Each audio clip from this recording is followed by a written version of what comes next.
Hey everyone, Trina here, back with another art video.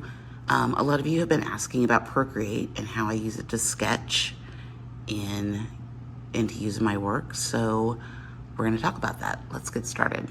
So you're going to open up Procreate and click this plus button up here, and I always just do screen size for when I'm sketching because that gives me a good amount of space to work in. Quick gesture notes, you can use 2 fingers to pinch in, pinch out on the canvas to make it smaller. Okay, so there's the canvas. The first thing we're going to talk about is brushes. So if you click the little brush icon up here, it brings up a variety of brushes. It comes with a good amount of brushes, and you can make your own brushes and purchase brushes, but that's a whole nother video. So we're just going to start with the simple drawing brush that comes with it. You can see that you have a lot of choices here in the drawing brush. And then there's also the sketching brushes, which is usually what I start with. Any of these are great. I like the 6B pencil myself. Oh, don't want to do that. So after you pick your brush, you need to pick your color. So come here to this little dot right there, and you can see I already have a bunch of palettes already in here. The cool thing about Procreate is that you can add palettes. So if you click on this plus button, you can create a new palette from scratch, or take a photo, or bring in a photo, which is what I normally do. So then it's going to bring up all of your photos and your camera roll. Let's just do this project that I made the other day. Click on that, and it'll think about it for a minute. It's importing, and so there we have all of the colors that were in that drawing that I did.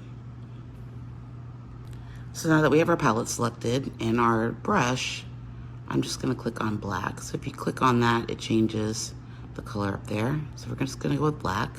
Click in here. And then we can talk about so we've got our pencil here. You can see, if you press lightly, you get some sketchy lines.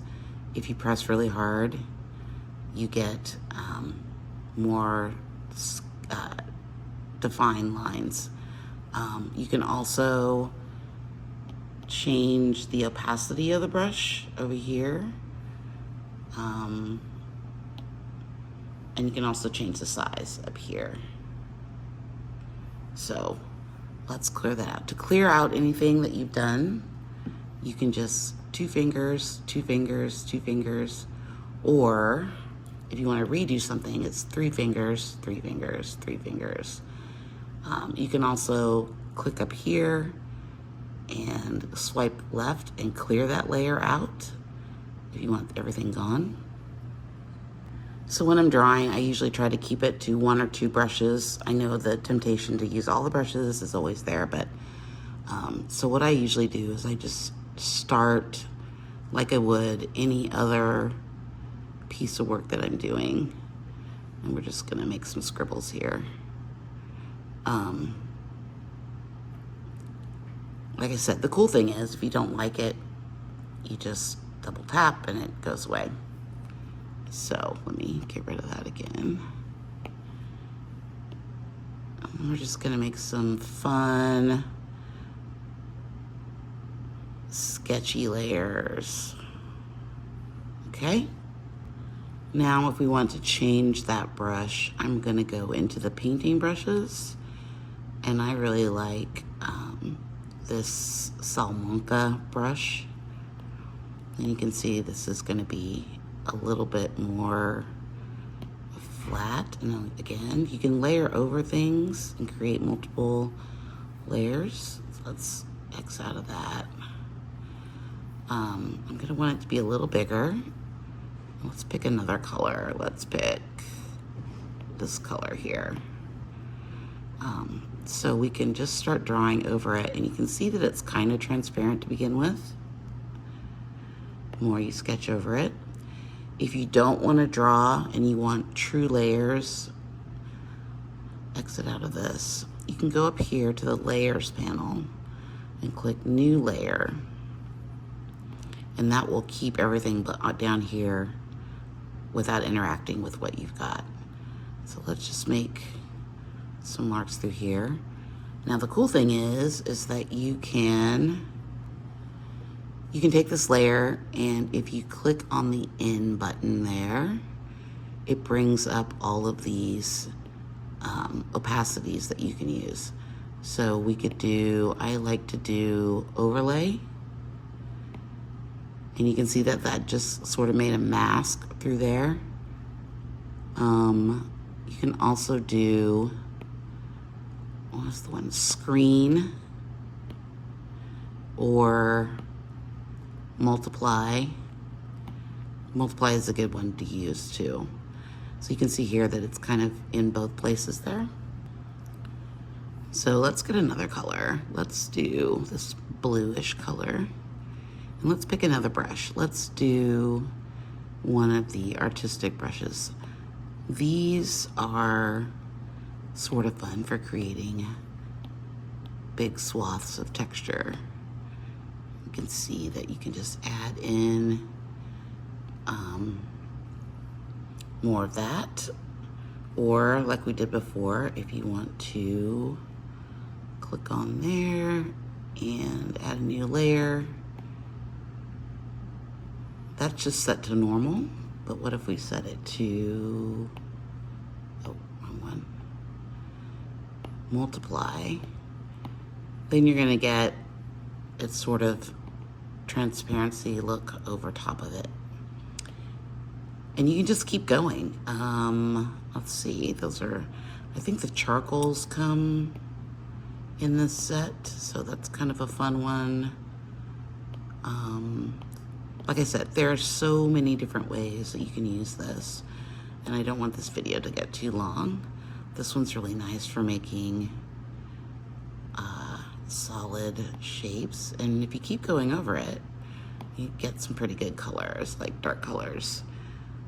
It's just a really fun way to play with new color palettes. If you see something that you like, you can import the colors and sort of give you a way to do it digitally rather than drawing on paper. So that's how I use it for sketching. Something else that I like to do is I like to create a grid. So if you click, I'm gonna click on this piece right here. You may have seen this in my community post.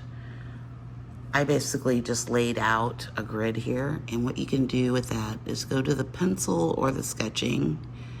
I'm gonna go with the sketching. Let's go to Procreate pencil. Well, the cool thing is that when you're in here, let's get a black going.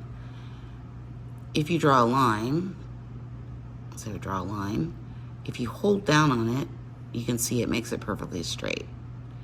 So that's kind of fun. That gives you a way to make a really straight line.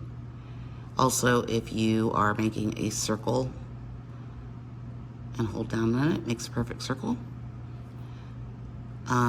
Or if you're doing a triangle, it knows to make shapes. So that's kind of a way that you can be more direct with your work. And then what I do is I just go in here like I would normally when I'm doing these sort of 9-ups. I just sort of sketch and make marks, not really worrying about what I'm doing. Oh. And then you just continue adding in pieces of your work that you want to add in. You just, also, you would probably want to create a new layer. So you're saving this layer. And once you get it, let's go out of this. Oh, sorry. You can close out of this and keep one as a template. And then if you hit select, you can select that one and duplicate it. So you don't have to keep making a new grid. Makes it really easy. This is one that I did. Oh crap. get out of that. This is one that I did yesterday. And you can see what I've done here is I have the layer with the grid, and then I have what I did over top of that layer. So the grid is not coming into play at all. So I've done this a couple of times. For image transfers, I would probably start with something like this, right? And then I would do the inking brush, and maybe this dry ink. And I would just probably, oh, transparency is really low. Let's try that again. And then you can just sketch in here. This is fun because you can make marks like you normally would. And then you can print these out on a transparency paper and print them over your work in black or in color if you choose. That's a fun brush. This one's really nice because it gives you this sort of darky, sort of, you know, those ladder shapes that I like. Again, you can do anything that you want to do here. Make it smaller. Ooh, this is kind of fun. I might use this in my piece today. And just sort of play with it and have fun. I know that sounds very basic, but it's really no different than what you would do in your normal work, in your normal drawing. It's just done digitally instead of on paper. There's also the eraser tool, which you need to talk about. So like the paintbrush tool, you can pick any brush you want to be an eraser tool. So it really just depends on what you want. Let's see, let's try this one. And all that does is just does what it says. It erases the marks. So you can be pretty bold about it like that, or you can be really, really subtle. There's also this brush, which is the smudge brush. And again, you can pick any of these that you want. Let's go to this one. And what this one does, let me first lay down another bit of color. Let's lay down a bit of this color here. Go back to the smudge brush. And it's just gonna push around those pixels. Now, again, you can come over here to the opacity and bring that down. And it's just gonna, that's really not a good brush. Let's pick a different one. You can basically smudge the colors together if they're on the same layer. You can see that it's sort of even taking the white background here to smudge it out a little bit. So that's a good way to like get some shadows and blend your pieces together, your colors together, if you want to do that. Here's a good, this was, see how that's just sort of coming up like that? You can make some really cool, fun, smudgy marks. And then you can go back with the eraser tool and just sort of take that out, take things away, add more things in. So that's pretty much it. I hope you enjoyed this tutorial, and I'll be back later today with our day 18 piece, and I might use this as inspiration today. Okay, thanks so much, bye.